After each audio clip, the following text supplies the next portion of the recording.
à tous et bienvenue dans votre journal de ce mardi 11 mars. Ce soir, le retour au travail de tout un secteur. L'arrivée de l'anticyclone permet enfin aux pêcheurs de reprendre la mer et d'essayer de rattraper les semaines passées à quai, bloquées par le mauvais temps.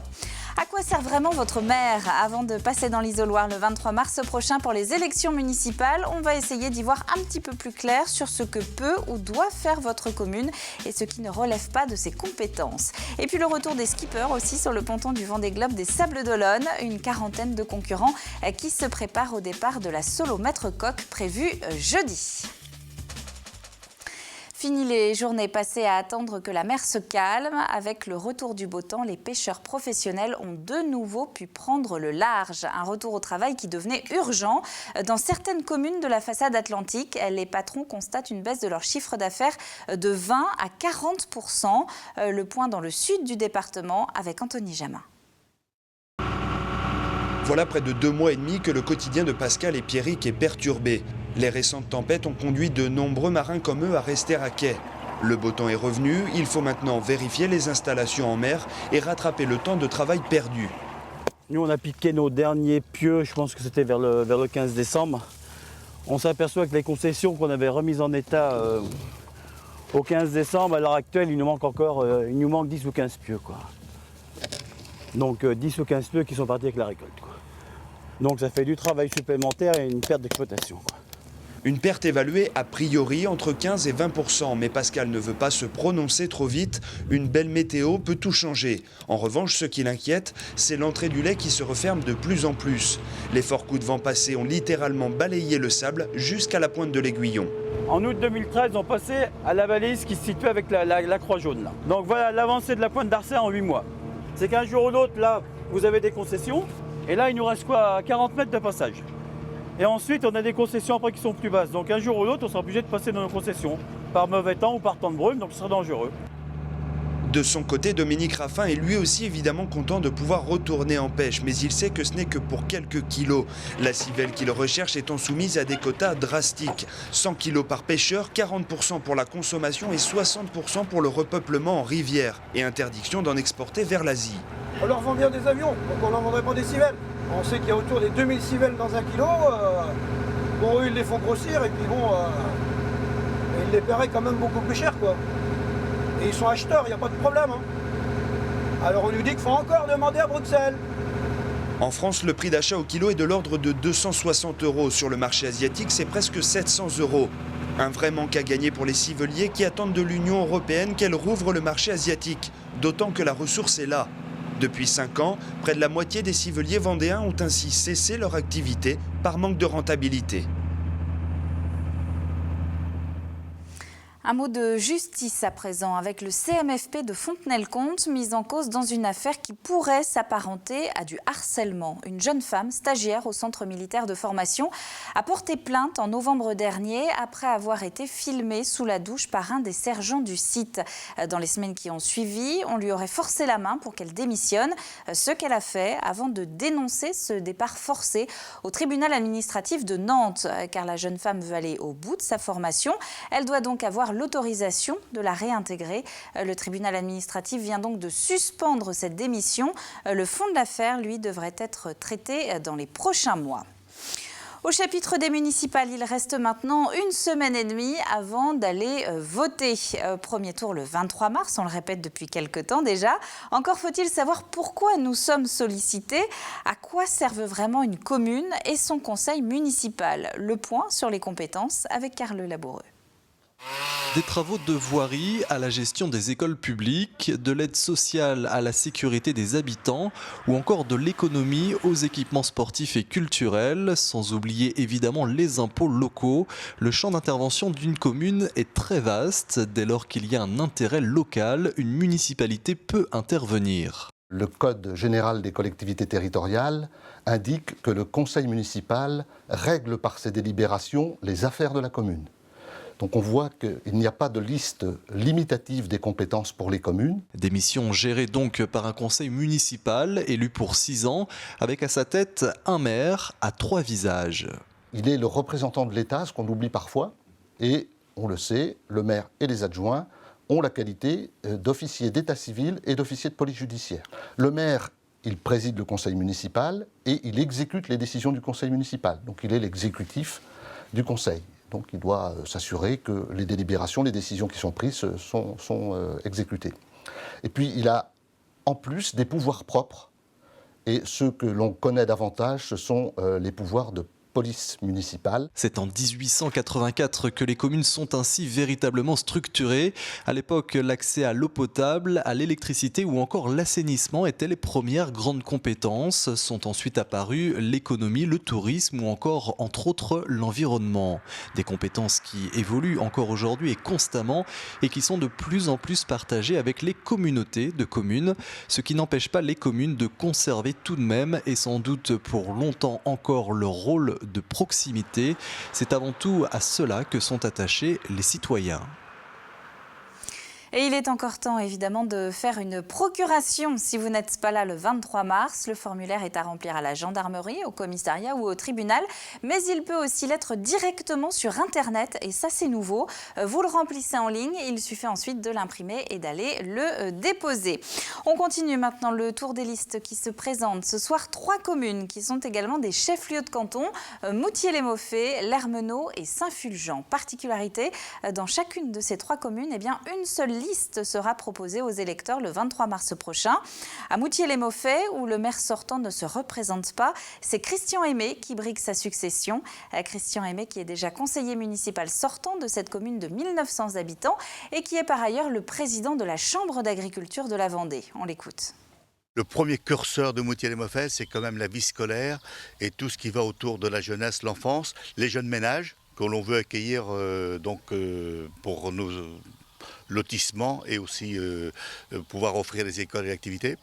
La deuxième, c'est quand même l'attractivité de notre commune qui, entre La Roche-sur-Yon, Luçon, les Sables d'Olonne, est au centre de ces 3 communes.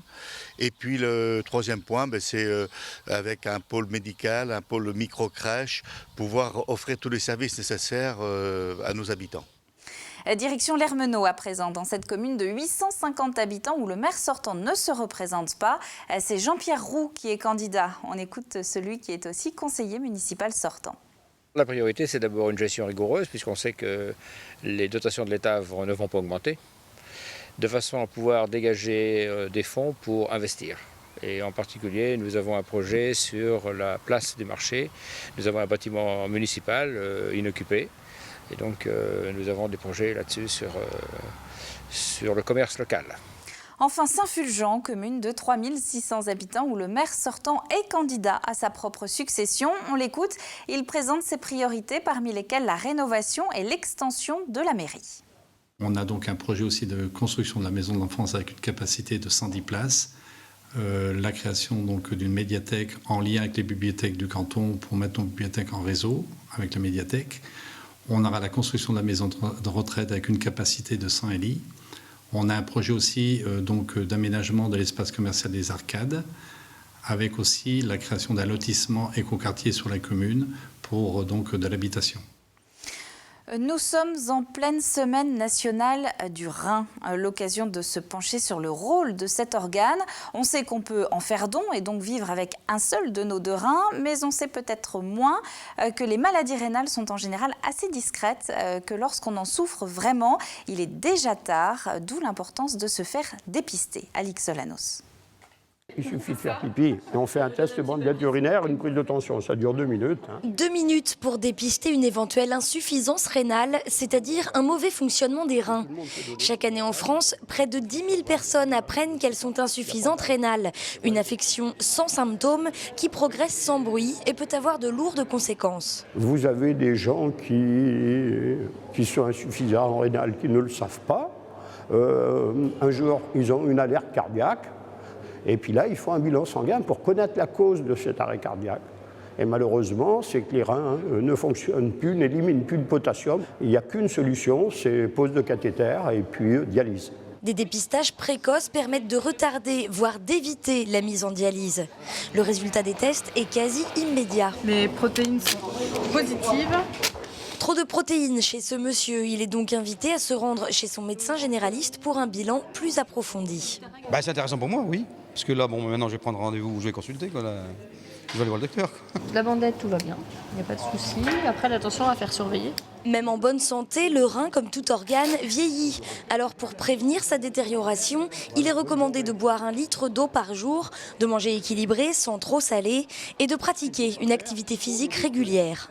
Et derrière, hélas. Des dépistages sont possibles demain à l'hôpital de Challans, jeudi à l'hôpital des Sables-d'Olonne et vendredi au CHD de La Roche-sur-Yon. Un chiffre maintenant, regardez, 210 000, eh bien c'est en moyenne le budget frais de notaire inclus que mettent les Français dans l'achat d'une maison. Résultat du baromètre Explorimo, des dépenses en légère augmentation par rapport à l'an dernier puisqu'on était plutôt autour des 190 000 €. À quelques jours de la diffusion du dernier spectacle caritatif des Enfoirés, les Restos du Cœur organisaient ce week-end leur grande collecte. Peut-être un petit peu moins connue que celle de la Banque Alimentaire. Son fonctionnement est pourtant quasiment le même. Recueillir des dons dans les grandes surfaces. Un geste qui permet de garder les 11 centres du département ouverts tout l'été. Bonjour messieurs, dames. Nous faisons la collecte alimentaire pour les Restos du Cœur, s'il vous plaît. Merci. Vous les avez peut-être croisés à l'entrée de votre supermarché. Comme Sandrine, ils sont plusieurs centaines de bénévoles à avoir donné de leur temps pour la collecte annuelle des Restos du Cœur. Merci beaucoup, c'est gentil. Bon week-end à vous, messieurs, dames. Au revoir. Les gens sont plutôt compréhensifs et ils essayent toujours de donner ne serait-ce qu'une boîte. Et c'est vrai que si tout le monde fait pareil, bah, c'est super génial, quoi. Non, super. Merci pour eux. Bon week-end. Pâtes, riz, conserves, produits d'hygiène. Sandrine distribue une liste des denrées indispensables pour faire vivre toute l'année les 11 centres du département. Les restos accueillent de plus en plus d'enfants et de bébés. La crise a rattrapé de nombreuses familles qui comptent plus que jamais sur la générosité des Vendéens. Il faut bien s'entraider, hein, donc voilà. Là, je vais donner des gels douches. Gel douche pour enfants et adultes. C'est pour aider les gens qui n'ont pas d'argent. Des produits pour bébés. Des produits pour bébés parce que je sais qu'ils en manquent beaucoup et puis les couches ça coûte très cher donc voilà. L'an dernier, 83 tonnes de marchandises avaient été récoltées, de quoi aider les 6600 personnes bénéficiaires des restos en Vendée. Du sport à présent avec les concurrents de la Solo Maître Coq qui sont désormais tous arrivés au Sables-d'Olonne. La Solo Maître Coq, c'est le début de saison pour les figaristes, ceux qui comptent participer cet été à la solitaire du Figaro. Les concurrents ont donc 2 jours pour faire une grande boucle, le départ des Sables-d'Olonne en direction de l'île de Ré, puis remonter vers la Bretagne au niveau de Belle-Île-en-Mer. D'ici là, eh bien, les skippers doivent donc encore patienter un petit peu. Jusqu'à demain soir, les organisateurs procèdent au contrôle des bateaux. Les concurrents, eux, peaufinent les derniers détails. Edwige Richard, Aurélia Renner. C'est un peu la rentrée pour la classe Figaro. Après un hiver de préparation, la Solo Maître Coq est la première régate de la saison. Mais dans la classe Figaro, les élèves n'ont pas tous le même niveau, n'ont pas tous le même âge. Sur le ponton, on retrouve les grands noms de la voile, Yann Eliès, Alain Gauthier, Jérémy Bayou, mais aussi des bisus, notamment de jeunes skippers vendéens, à l'image de Luc Rual. À 18 ans, cet étudiant ingénieur entre donc dans la cour des grands avec une petite appréhension. C'est vrai que ça fait bizarre, je les ai en poster dans ma chambre, tout ça, donc ça fait bizarre. Au final, quand on est sur le bateau, après en compétition, au final on oublie un peu tout ça et on se donne à fond pour essayer d'être devant. Du côté de ceux qui ont déjà fait leurs preuves, la course n'est pourtant pas gagnée d'avance. Alain Gauthier, l'un des grands noms de la voile, a beau avoir remporté notamment le Vendée Globe et la solitaire du Figaro. Le skipper n'a pas navigué en classe Figaro depuis 11 ans. Je manque de repères, même si je me suis un peu entraîné. Hélas, pas suffisamment à cause de la météo non plus cet hiver qui a été assez rude. Donc du coup, j'ai pas assez de jours de navigation pour partir serein. Mais comme je joue pas ma carrière sur cette course, voilà, ça me pose pas plus de problèmes. L'objectif, c'est la solitaire du Figaro. Avant la solitaire du Figaro en juin, chaque skipper devra enregistrer plusieurs courses à son compteur. Et ça commence dès ce week-end avec la Solo Maître Coq. Et les premiers de la classe vont devoir être vigilants. Le temps clément de ces prochains jours pourrait être en effet un bon point pour les plus jeunes. Ok, je vais amener... Alors côté calendrier, eh bien la traversée du Chenal des Sables pour le départ est prévue jeudi matin, un peu après 10h. Les concurrents s'élanceront au large à midi. Le retour, lui, est prévu samedi en début de matinée. Et sachez qu'ensuite vous pourrez les rencontrer sur donc, le ponton du Vendée Globe qui est accessible au grand public. On passe à la météo avec, comme vous le dira Armel, juste après le journal, le plaisir pour une fois de dire que les jours se suivent et se ressemblent. Demain mercredi, eh bien ciel dégagé dès le matin, léger vent et des températures qui frôlent parfois les 20 degrés, sauf pour l'Île-Dieu, plus exposée, qui elle devrait plutôt afficher 14. Le bulletin complet, c'est dans un instant avec Armel Pavageau. C'est la fin de ce journal. Merci à vous de l'avoir suivi. On se retrouve évidemment demain, même heure, pour le prochain point sur l'actu vendéenne. D'ici là, on va finir avec un petit clin d'œil. Vous avez peut-être entendu parler de ce chanteur, Pharrell Williams, et surtout de son titre Happy, dont pas mal de personnes se sont mises à parodier le clip. Eh bien, ce soir, place aux bénévoles de la Grande Bordée, la fête des gens de mer de la Chaume, qui n'ont pas hésité à donner de leur personne pour montrer qu'elles aussi, elles sont happy. À demain.